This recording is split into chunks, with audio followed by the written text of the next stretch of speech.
Good afternoon, and welcome to this ARWO Liquid Knowledge webinar on training and development. My name is Gina Veazey, and I'm with ARWO. We're happy that you're here with us today.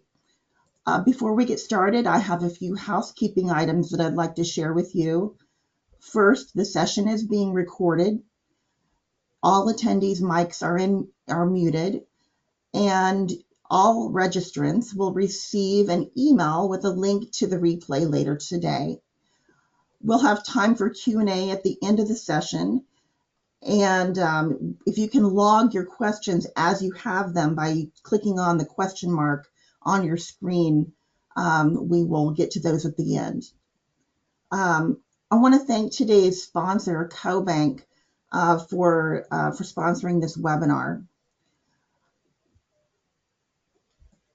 So for those of you who don't know much about ARWO, ARWO is the voice and knowledge exchange of regional water and wastewater organizations. It is building a community to advance the interests of these organizations. And regional water organizations are unique. They stretch across multiple political jurisdictions, and they serve customers who are often spread out over rural, suburban, and urban areas. And many of the communities that they serve have historically been unserved by water utility. Regional water organizations benefit from economies of scale, and they often are able to be as innovative as their big city counterparts. And many are structured in a way that allows them to stay out of local politics and to qualify for financial help from numerous sources. These characteristics matter because they often result in lower rates for their customers and, importantly, a more stable balance sheet. So one great way to learn more about the innovations and unique structures and so forth of regional water organizations is to attend ARWO's annual conference, ARWO Summit 25. In addition to ample networking time, the content there is exceptional, and it features nearly 8 hours of expert-led presentations on regional water, economic topics, risk and resiliency, and customer service. It's all happening January 27th to 29th in the greater Tampa, St. Petersburg, Florida area at the Sierra Beach Resort. If you want to use your smartphone right now to capture the QR code, will be taken directly to the site where you can view the preliminary agenda and register. And it's important to note that while the event is complimentary for ARWO members, there is a small, relatively nominal fee, I think, for non-members. And we have some specials to help you save money there. So first of all, the most important thing is you can apply all of your registration fees to 2025 member dues when you join by March 1st. And you can save $100 off of your registration if you register by December 1st. But again, if you're an ARWO member, the event is complimentary. So I hope that you'll plan to join us January 27th to 29th in Tampa, St. Pete. And we hope to see you there. It's going to be a great event. So today we'll hear from EJ Water Co-op's Bill Teichmiller and his colleague Willie Love about how EJ uses training and succession planning to not only retain and engage workers, but minimize the impact of departures. Bill is a past president of ARWO and remains an active member of its board of directors. Beyond ARWO, Bill also serves the Water Finance Exchange as a board member. Willie has been with EJ for 8 years and leads the organization's training and development initiatives. So with that, I'm going to see if we can get Bill and Willie to turn on their camera and their audio and begin their presentation. Good afternoon. Can you hear me okay, Gina? Looks good to me. I'm going to turn myself off. Okay. Well, I want to thank everyone for listening in to this exciting topic. And joining me, as was mentioned, is Willie Love, who actually has responsibility for the training and succession engagement of all of our employees. Just some background of like why I felt this was so important. Years ago, as we continue to grow and grow and grow, naturally, one of the things is, how does this growth that we have within the organization going to outpace the growth of us as individuals? And so when you start asking those kinds of questions, we all respond to, I guess you'd say, the tension of growth differently, all dependent upon, naturally what we bring to an organization. It's also impacted by, personal factors, maybe some baggage that we might all have, negative self-talk, all these things. And so all that aside, one of the things that I kind of focused on was how do we unlock people so that they could grow and keep up with the growth that we've experienced at EJ. So and like with any type of thing like this, it's a journey. I don't know if you ever really arrived there, but certainly we've been in this really journey for several years, and so we're excited to kind of bring to what we've learned to this point, as well as share how we've taken what we've learned and implemented some new strategies. So diving right into this, one of the things that I would encourage everyone, once you get into this, you need a budget, you need resources. Obviously, depending on your governance model, you're going to need some sort of board of director type or city council approval. Again, because if that's not approved at the governance piece, it's not a goal of the organization. It doesn't have the resources, doesn't have the intentionality of it.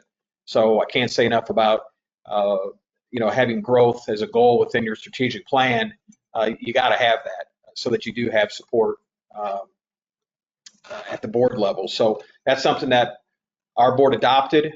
And so along with that, then the second component was we internally drafted somewhat of a policy that every employee has to have a growth plan. And so Willie can kind of talk a little bit about what that looks like, because we've also got some examples that we're happy to share. But Willie, kind of walk us through what that looks like. Well, we've developed, and what we have is a career growth plan that we designated and put together for each employee. In addition, we have a 90-day growth plan for all new employees just getting started to really introduce them to the benefit and the necessity of having a growth plan. Growth takes place intentionally or circumstantially. EJ's objective is to make sure that when an individual grows, it's intentional. That way it's more effective and productive for the individual.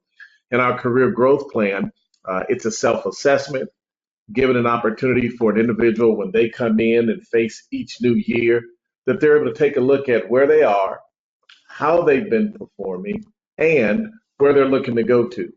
What we look at with our growth plan as it pertains to succession, every individual is assessed when they come in the door, and for those that are currently there. Oftentimes what will take place when an individual is working with us, after a year or so, they may say they might want to take a different direction. For the benefit of succession, we are always assessing where each individual is on a 5 to 10-year period. Who is it that we're going to be looking to move into the succession of various leadership positions? And so the career growth plan is designed to ensure that succession planning and growth is intentional and progressive and not happenstance or subjective. And so that's how our career growth plan goes. That's how our growth process goes. But one of the most important aspects of growth, everyone has to be willing to grow. Growth can be a challenge because to assess where you are and then to identify where you'd like to be, it can become a challenge to most individuals, because in most careers and in most companies, people aren't prepared to grow because growth requires assessment of self. We have various tools that we use. I'm EQ certified, DISC certified. The company uses the development program that John Maxwell. Annually, we send 2 individuals to his annual meetings. The John Maxwell program is an excellent program to begin growth and development. And so we select 2 individuals each year to send to the program that John Maxwell offers. It is an amazing program. Currently, we have master classes for everyone in leadership. And then we have a master class twice a month for everyone who's at the next level of leadership. Our objective is to consistently, constantly, and intentionally prepare people for growth, process, for the benefit of succession, so that by the time succession comes into play and it's necessary, the individuals are already prepared, they're willing, they're proactive about it, and they're ready for it. Yeah. And so that's the program we use. Yeah, and if I may, some background, we've tried different types of training platforms, over the time that we've done this journey. Yes. We've done books like, from Google and Pixar and other types of books. And so what that seemed to be is we had probably 2 or 3 different kinds of departments doing different things. Yes, and yes. one of the things that we noticed with that was that there wasn't a congruent overarching plan. And so that's when we started realizing we need to have one platform. And so I do suggest, we're using John Maxwell, so obviously we're going to do a plug for John Maxwell. Yes. However, there are other platforms out there. I know Bell Leadership out of like UNC Chapel Hill is a great program. I've done some work down at the Center for Creative Leadership down in Greensboro, North Carolina, so making a few plugs for those programs as well. But, we found John Maxwell to kind of meet people where they are. We also found it to be very inexpensive, so much so that like when we would send 2 people, the second person was half off. So this, and the exciting thing about John Maxwell, again, we're making a big plug for him. He's got so many books out, so much materials out. Right. So once you have this certification, you have access, the company has access to all this library of books and all the materials, the workbooks. And so that was one of the reasons why we landed on the John Maxwell program. And so far, we've been at it a little over a year, I think. Yes, we have. And as Willie's Great mentioned, results. We've sent, I think, four of us so far through the program. And so our intention with that is that anyone supervisory on up the organization is going to run through that program. And our long-term goal is that we would like to have really all of our employees run through that. Exactly. But you got to start somewhere. And so that's kind of where we started as you start thinking about this kind of investment in people, because the company's wanting to invest and you're interested to understand, how does that impact the organization? Are we on the right path? So I did want to mention, kind of how and why we selected what we did.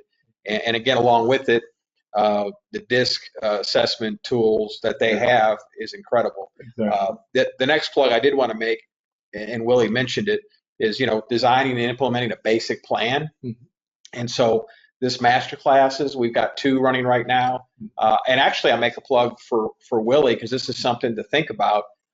Willie's actually doing a master class in one of our neighboring towns with leaders in that community, whether it's IDOT school system, there's different executives, but it's the same thing we're doing in-house. And Willie has a heart for developing and training people. So the upside is these tools can be used, because one of the visions that we have as a utility is how can we bring and raise up leadership within our area, within the communities that we serve, and some of the mayors that we have. These are more tools in the tool chest that can make a big positive difference. So I did want to mention that, and I guess the plug was we're going through the 15 Invaluable Laws of Growth, which is the book that we're actually doing, and there's a workbook. Yeah, so I did want to mention some background to how we got there. So Willie, Willie also mentioned about how we're backfilling retirements. So we have had some retirements, like most organizations. We're still a young organization. We're only 35 years old. So some of the organizations that are on this webinar, as well as will listen, later on, they have more legacy employees. So Part of the point is trying to figure out, within say a 2-3 year gap, when do you view or when do you see folks that are going to be retiring, and how do you backfill those positions? Yes, you can go out and hire people and bring people in from the outside. That's obviously an option. Now, and I think or feel that if our growth is intentional and people are growing, we're generating opportunities so those folks can actually, in-house rise up to the organization. Because you hear that all the time, where you've got people that started out in the ditch and all of a sudden, they're the general manager of the utility. So, these are pathways that we're trying to create. Obviously, depending on skill set, capacity, educational training, there's several factors, and also the demand of the utility. Because as the utility gets larger and larger, the skill sets you need to manage all these issues becomes even greater and greater. So that all gets back to just how the size of the utility and what are the demands that's seen. But I did want to mention that succession planning is a bigger component of why we're doing this. Because again, we're seeing some of our leadership team. Exactly. Another 5-10 years. I mean, Yeah. even myself, I'm not going to work here forever. Exactly. So, we got to be thinking about how are we attracting and motivating others that would want to, fill these very important roles in the organization. So, and I do believe a good opportunity to do our first poll. If you do, we have a poll that is related to that whole retirement and succession issue. Okay. How many employees do you expect? So the poll question should be on your screen at this point. Yes. How many employees do you expect to retire by 2030? And we'll give it a minute for everyone to vote. The options are 10% or below, somewhere between 10 and 20%, more than 20%, or I have no idea, basically. So let's take this to the 30-second mark. So make your choices, and then we'll end the poll and put those results on the screen. Okay, here we go. Okay. So it looks like most people say they expect 10% or below to retire by 2030, and followed by between 10 and 20, and last more than 20. So, and nobody said they didn't know, for the record. Well, that's good. Good participation. Okay. What's our next question? Okay. So, again, talking more on the design and implementation of a basic plan, Willie's done a great job to put together at least something in writing. It's been formally adopted, by our leadership team, as well as our board, is aware of the basic plan, and actually then we're just executing it. So again, individually as well as through the master classes. Exactly. Willie we're providing the content through the growth plans that each individual has, either annually, and it just depends on what the needs are. He'll touch folks continually through the year. And if I might comment on the capacity and the desire in the future leaderships, one of the important aspects of our growth is that it is a priority in the company, and everybody understands that because that comes from the very top, and we appreciate Bill for that. One of the most important aspects of growth is communication, because customarily and historically, everybody's accustomed to talking at individuals. One of the challenges I see in corporate or even in personal, people are accustomed to talking at, not really understanding how to talk to. So one of the things we're intentional about, because it's very important in leadership as people grow, how do you learn how to talk to? That's why we use the tools of DISC and EQ, emotional intelligence, to teach individuals to have effective and progressive communication. And I find that as people grow and develop, because a number of individuals have to be developed as they grow, because I'm finding that a lot of individuals just don't know how to grow. I've had individuals say, I want to grow, but how do I grow? And that goes to something Bill was talking about. The average individual they come with who they are and what they are, with a desire to become. And so we're intentional, and we have a path. We have programs that we use. We have material that we use to help unpack, unleash, and reveal a person so that they can grow, Bill. That's how we do that. Yeah, and like Willie mentioned, some of the fun stuff, and you guys might have seen this in your organization. Someone comes in the organization, naturally they have a certain skill set, but there's also, typically a lot of stuff that happened maybe at a prior employer or in their background, and they seem like they're on edge, or they feel uncomfortable, or they feel like people are always picking on them, or maybe they feel misunderstood. And historically, a lot of organizations really didn't do a lot about this. Even with us, we spent years spending more time talking about, water plants, water towers, booster stations, pipe going in the ground. Growing the business. So, I think we had probably almost 100% focus on what I would call fixed asset development, and spend very little time on the capital or the human capital piece of the development, which is really why, we brought Willie in. And it hasn't been, in our case, and I'll be vulnerable, we've had our ups and downs, because as you talk more and more about growth, in one comment, we were talking about this earlier, what was the impact of COVID? And I think COVID had a really, and I'm sure someone will write books on how this all impacted us. But there were some profound things that I saw, which was a natural disconnection that happened culturally, because at the time, and again, we're a small utility. We've got, less than 100 employees. So we're not, large like some of our colleagues in ARWO. But, so we had a very, small culture, more family orientated. Of course, we're in a, more rural, small town. So naturally, folks felt very connected. And I think COVID just kind of pulled the fabric apart. That really caused a lot of miscommunication. I think a lot of people felt that we got off mission, perhaps. There was just a lot of what ifs. And the problem is, I do think ultimately, of course, myself as the leader, John Maxwell, one of his big axioms that Mark Cole came up with is everyone deserves to be led well. I think that's it. That's what he said. Everyone deserves to be led well. Right.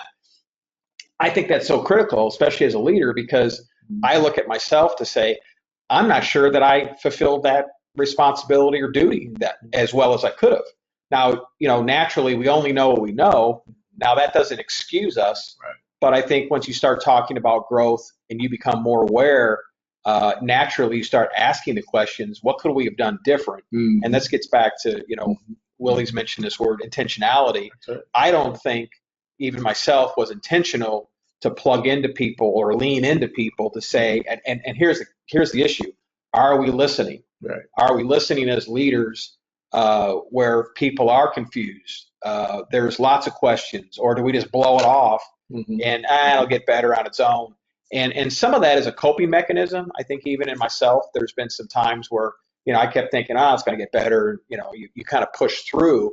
But I don't think in today's environment, especially if you really want to take a lot of people with you, the casualty is if you aren't intentional, don't listen, and really don't even have kind of a plan or path forward, I think you get a lot of casualties, or you get a lot of people that are disconnected. And the disconnection looks like you don't have, your little things just take forever to get implemented, right? Because everyone has, there's 12 pages of music, and then you're trying to have a song that, is pleasing to the ear, and you literally can't even hear the music because everyone's off page. And that happens within business. So, how do we keep everyone on the same page? And that's what's critical about, again, intentional growth and development. And it's also forced our leadership to get better, more exacting. I'll say internally, we spend at least a third to sometimes even a half of our time, it seems like, talking about how are people doing. I'm interested to know, and I ask Willie constantly, how's so-and-so doing? And maybe some of the employees might be shocked at how much I know. Constantly engaging. But I'm constantly trying to understand where are people, how are we what's going on in this situation? Are we getting better? Are we getting resolution? Do people feel like they're moving forward? Right. Because I think if you don't, people get stuck, and then obviously the employee satisfaction curve just dwindles. But here's another point that you mentioned, Bill. One of the sayings also that you learn through the John Maxwell training, he always says, if the leader does not invest in themselves, how can they invest in the people that are following? When we first began all of our training, Bill went away to training for about a week. It was that you went to that training. It wasn't inexpensive either. But when Bill came back from that training, he was a different leader. That's when the initiation of a lot of the things, that's when he and I sat down and really intentionally designed it. So as leaders, and we invest in our leaders that invest in the people. So for training and development and growth to begin, there must be an investment, and the investment must begin at the top. Leader invest in themselves, and then you can invest in those that follow. Yeah.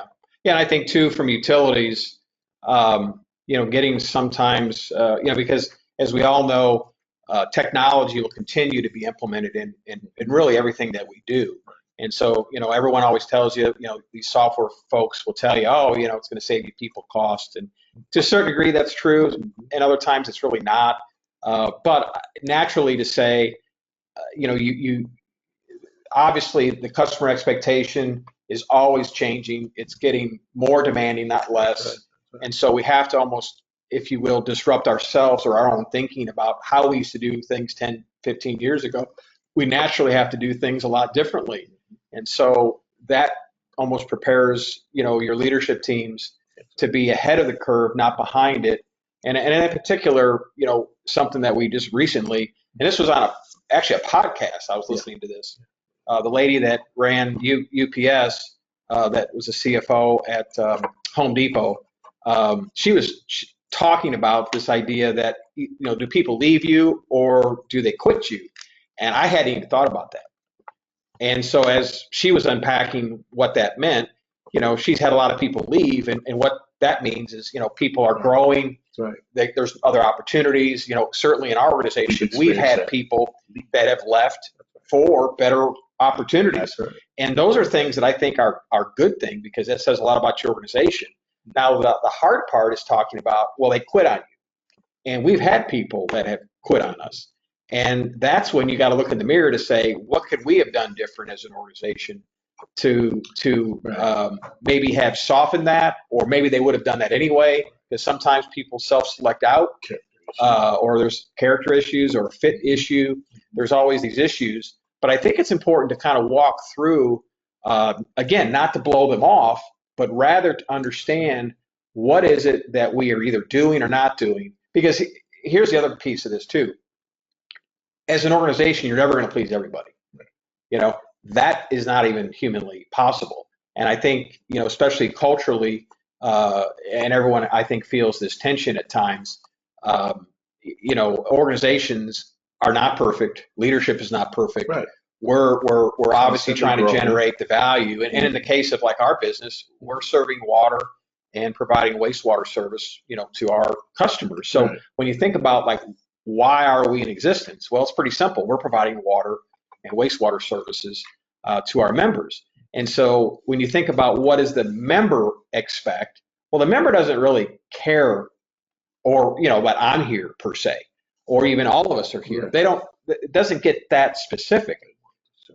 They want the service. And I think that's the issue. If we get so indulged or self-important to ourselves, we're not growing, and we lose sight of like, what are we in the business for? Well, we're in the business to serve our members and customers, and that should be the focus of everything that we do and say, because that's really the main thing.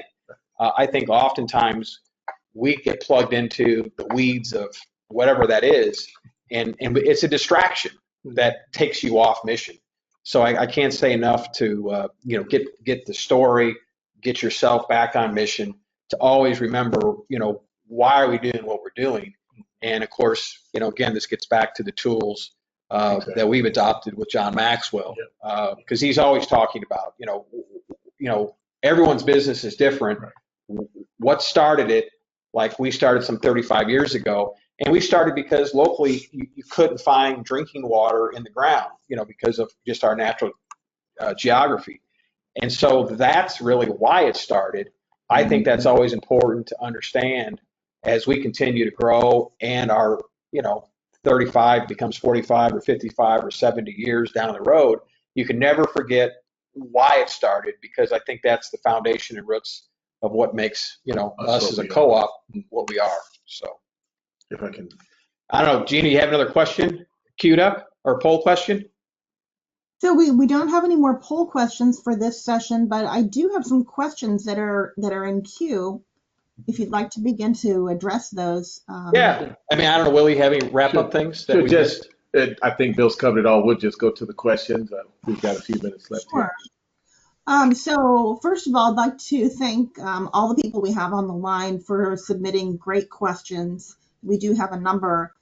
We have a few questions that are all about retention, and the questions really center around how do you keep the right people on the excuse me, keep the right people on the bus or committed to stay with EJ, and what role compensation may play in that as compared to or in addition to training and development. Is it a whole package or is it one thing more important?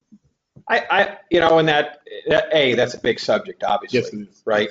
I think it's a comprehensive approach. I don't know if it's any one thing. I think traditionally, and perhaps even because utilities predominantly, but I would say culturally, this idea that someone would stay and spend 20, 30 years or 40 years at your utility, I do think we're in a different marketplace. So much so because we just don't plainly have the demographics to fill jobs, and the way wage pressure is. So in the case of the question, we about 2-3 years ago, we hired an outside firm to come in and put in, pay grades to actually do a market survey, because one of the things that we're sensitive about is market pressure. Locally, I think you can go work at Sherwin-Williams, and I think the entry level for a forklift driver is $26. Is it $26? $26 an hour. Forklift driver. And I'm not putting the forklift driver down, but my point is that's entry level. And so, not everybody wants to drive a forklift. But my point, though, is that introduces a different wage pressure. And so we're pretty sensitive about, are we competitive? I think over our years, my attitude or my vision has always been, I want to always pay better, because you get to expect more if you're paying better. But, the curve of a lot of wage growth, especially post-COVID and some of the inflationary pressures that we've had, there's been some big-time challenges. Healthcare, as an example, has been a big challenge for us because premiums have gone through the roof. And that impacts, our operating budget, accordingly. And so we've had challenges. The training and development aspect is one aspect, because not a lot of companies are spending the time and having the effort and having someone like Willie, on staff wanting to make a difference. So I think that is one component of it, but compensation is another. But I do think oftentimes there's a lot of research on this. I've read it. Most people don't quit the company; they quit the supervisor, right? That's the key, right? They quit the leader. And so that gets back to this admission of, hey, did they leave you or did they quit you? Because oftentimes, at least what I see, a lot of leaders in their job descriptions don't have people development. I know I don't even think in mine necessarily has that. But that is part of the duty and part of what you're supposed to be doing. And again, candidly, from a vulnerability standpoint, I think there's been times I've done great. There's other times I haven't done so well. And so I think that's important to be aware that there, even in my case, there's opportunities for me to get better. And so it's a wake-up call, because I do think that's probably the bigger component of retention is, how well is the supervisor doing? And this idea, are people on the right bus? That kind of develops over time, because naturally some people really are good at certain things. And we're trying to ask more questions. We're trying to listen better. And we're also trying to plug into the employee staff, what did you really like? And we've seen pathways, we had one lady in particular that started at the front desk. She loved mapping. And so she got into right away and all that.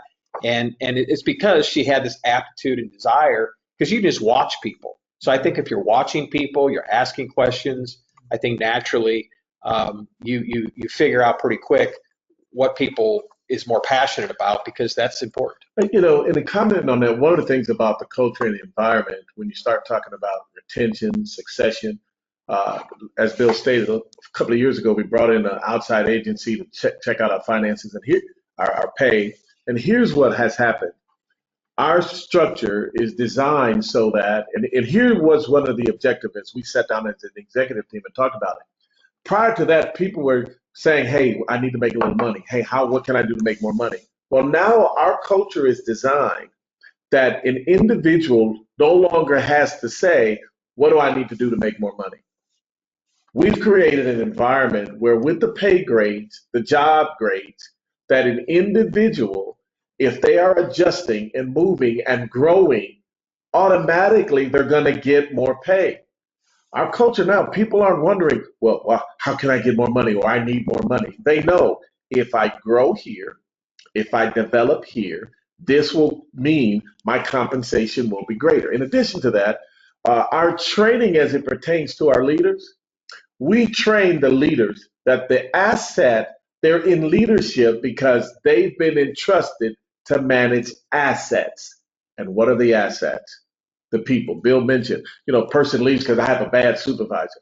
But we help our people in leadership to understand you're being entrusted not to know everything, not to do everything, but to manage the most valuable asset we have, which are the people, which means engagement and the sense of belonging is priority in our leaders. And so when it comes to succession, when individuals move into the next opportunity as others move into retirement, they're perpetuating a culture and developing a culture that succession is welcome, growth is welcome, but our people in leadership really represent the company.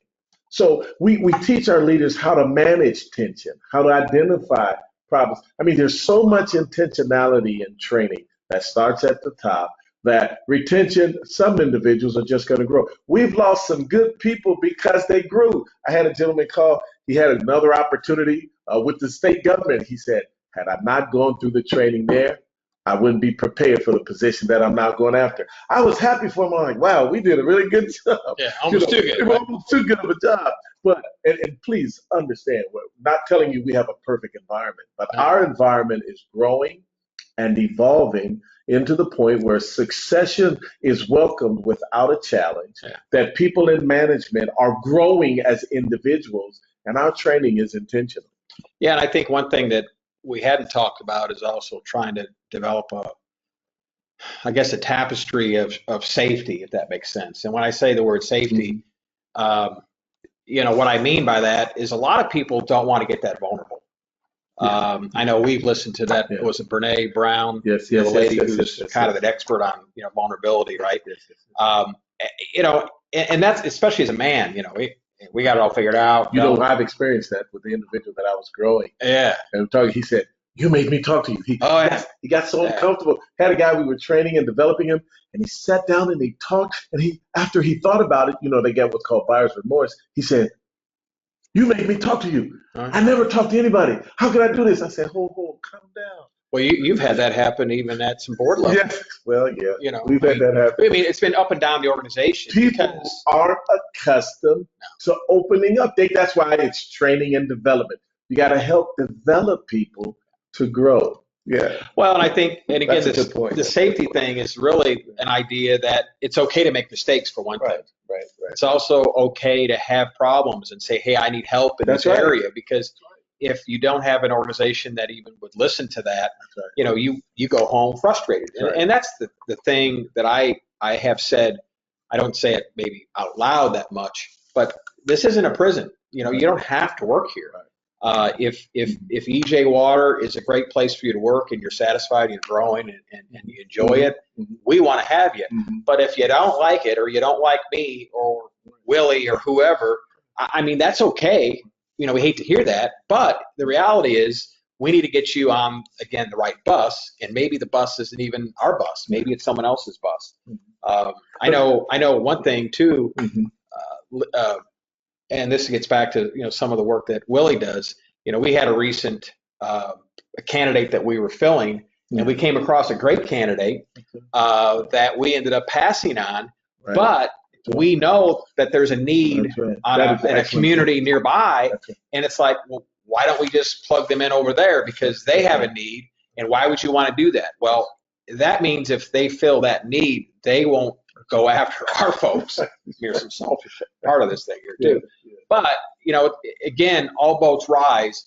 And so if we come across folks that really are making a difference, we just want to get people in the right bus. And if it's with us, great. If it's not, that's okay too. Do the right thing. That's well, it is. That's your attitude, is do the right thing for your community. And the best thing for someone. Yeah, that's a really Any other questions, Gina?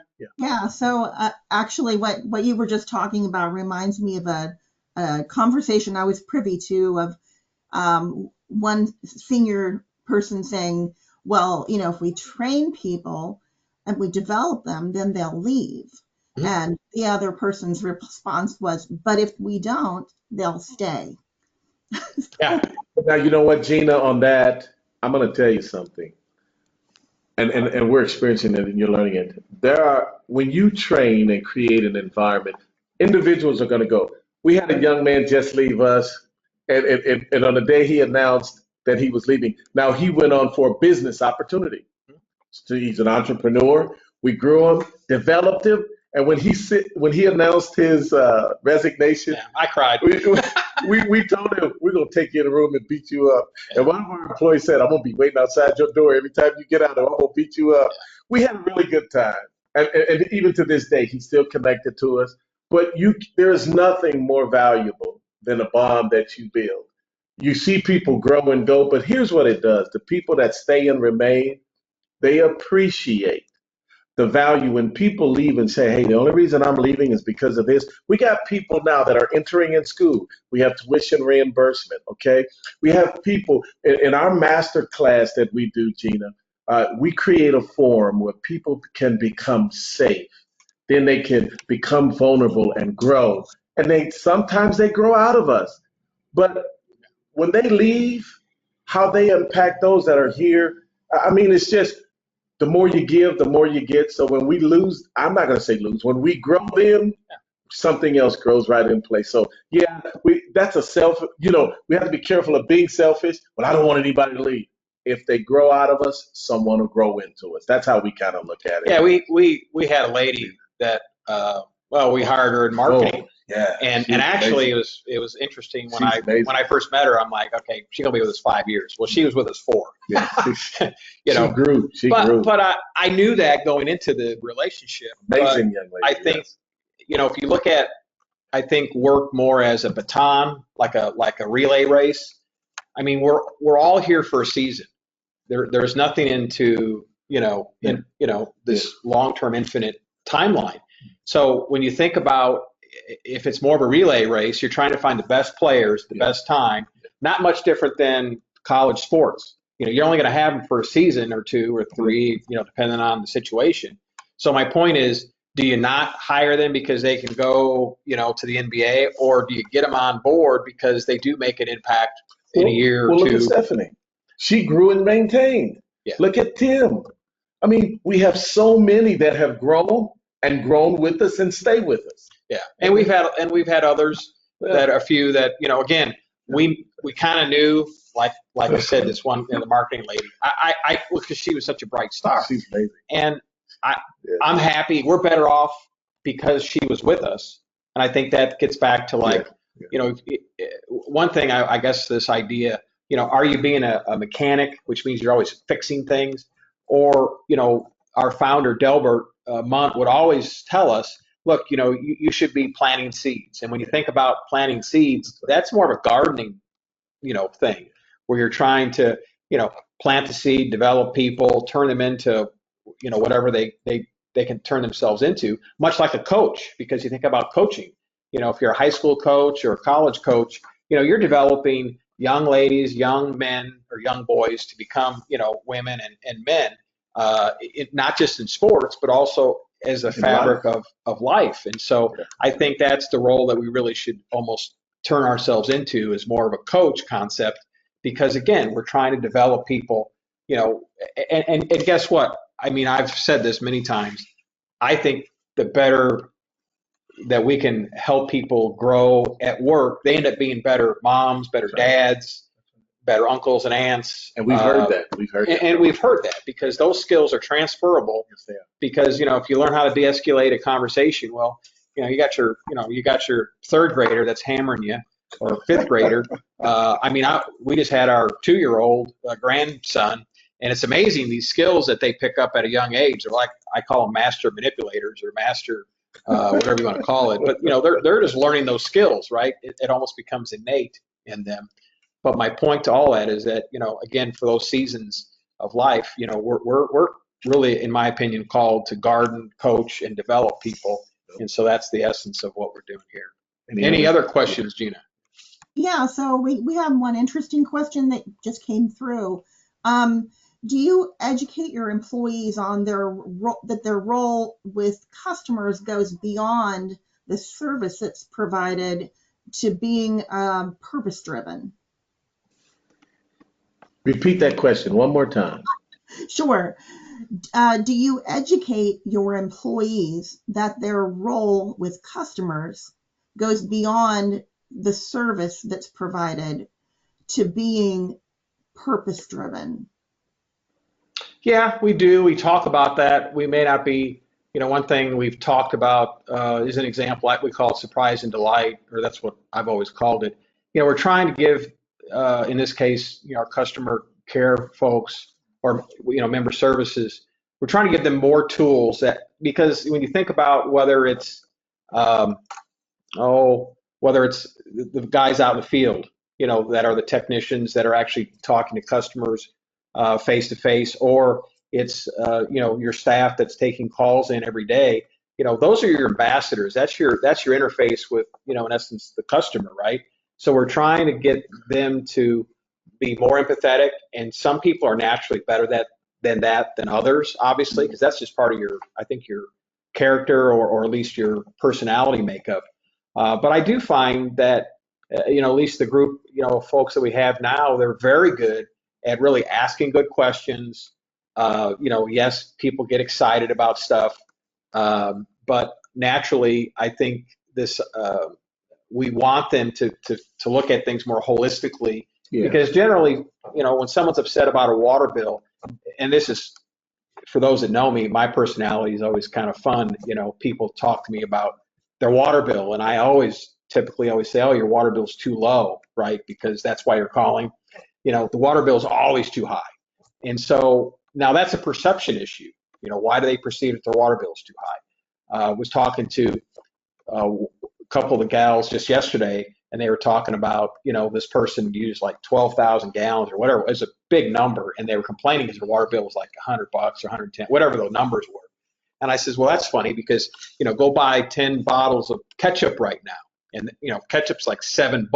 So if you bought 10 bottles of that stuff, that's a big hot dog party, right, for 10. Mm-hmm. But, that's $70 worth of ketchup. I guess the point is that we're trying to be more purposeful. We're trying to educate our customer care folks so that when they are engaging with customers, there's a sense of comparison or I don't know, reality, or just, perception. How does this all fit together? And I don't know if that maybe answers the question. Yeah, well, I think kind of that question seems to be geared towards capacity. What's the capacity of our people? Because one of the things we've done being a co-op, the other day even, we just had a 2-hour training session on co-op, helping our people understand that this is a co-op, okay, and that it's member-owned, and the value of our members, okay.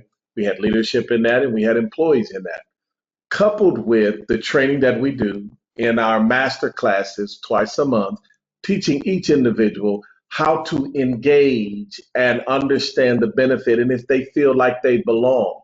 All of this transpires into their effectiveness and ability to convey what our culture is to our company to be more effective in the service to the people for the objective and the goal that we have. So it sounds like that question is talking about capacity. And if I would sum it up, we work hard to expand the capacity of our people so that they're good individuals, strong individuals that provide the best service that they can and be as effective as they can. I hope that answers, that's the question right there. I'd have to write that down and say 1, 2, 3 to really connect that one, but that's the best we could do. How's that, Gina?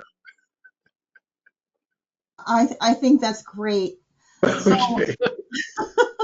Okay. so I'm going to move along. We are about 9 minutes to the end of our session today, and I did have some announcements that I would like to make. Let me see if I can get my camera back here.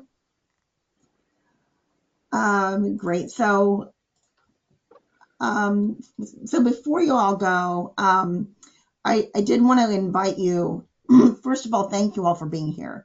But before you go, I want to invite you to our next webinar. We're going to do sort of a recap on the election outcomes and what it means for the water industry. And we're going to be putting together a panel of experts to talk about that. So stay tuned for more.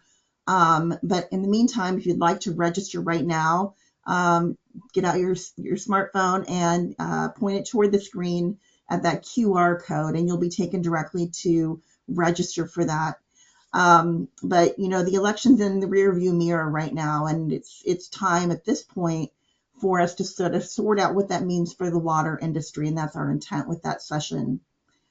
But in case your phone is not handy, we will be including this link and the one for the summit in the email that we send out with today's replay, and we'll try to get that out today if we can. So with all that said, again, I want to thank Bill and Willie for this presentation, and all of you who raised your hand to ask a question. That's it for today, and I see you're getting some applause there from the audience. So, so that's it for today. I want to wish everyone a great afternoon.